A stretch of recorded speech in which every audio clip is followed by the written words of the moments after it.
తెలుగు రాష్ట్రాల్లో సంచలనంగా మారిన ఆన్‌లైన్ బెట్టింగ్స్ యాప్స్ కేసులో యాంకర్ శ్యామల పంజాగుట్ట పోలీసుల ఎదుట విచారణకు హాజరయ్యారు. ఆమెను దాదాపు 2:30 గంటలకు పైగా పోలీసులు విచారించారు. విచారణ ముగిసిన తరువాత శ్యామల మీడియాతో ముచ్చటించారు. బెట్టింగ్‌లకు పాల్పడడం, బెట్టింగ్ యాప్స్‌ను ప్రమోట్ చేయడం తప్పేనని శ్యామల వ్యాఖ్యానించారు. అలాగే తాను చట్టాన్ని గౌరవిస్తానని, విచారణకు పూర్తిగా సహకరిస్తానని శ్యామల తెలిపారు. కేసు కోర్టు పరిధిలో ఉన్నందున విచారణ గురించి మాట్లాడడం సరికాదన్నారు. బాధ్యత గల పౌరురాలిగా బెట్టింగ్‌ను ఇకపై ప్రమోట్ చేయనని స్పష్టం చేశారు. ఇకపై అలాంటి పనులకు దూరంగా ఉంటానని చెప్పారు.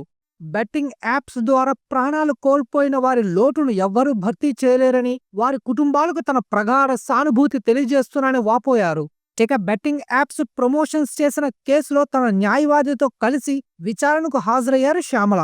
రేపు పోలీసుల విచారణకు భయ్యా సన్నీ యాదవ్, సుధీర్ కూడా హాజరయ్యే అవకాశం ఉన్నట్టుగా సమాచారం. అంతేకాకుండా బన్నీ సన్నీ యాదవ్ ముందస్తు బెయిల్ పిటిషన్ పైన నేడు విచారణ జరగనుంది. ఇప్పటికే టీవీ యాంకర్ విష్ణుప్రియ, రీతూ చౌదరి పోలీసుల ఎదుట విచారణకు హాజరయ్యారు. యూట్యూబర్లు హర్ష సాయి, ఇమ్రాన్ ఖాన్లకు సైతం విచారణకు హాజరు కావాలని నోటీసులు జారీ చేయగా వారు పరారీలో ఉన్నట్లు చెబుతున్నారు.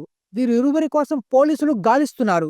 మరోవైపు శ్యామలను ట్రోల్ చేస్తూ కూటమి నేతలు సోషల్ మీడియా వేదికగా విమర్శలు గుప్పిస్తున్నారు.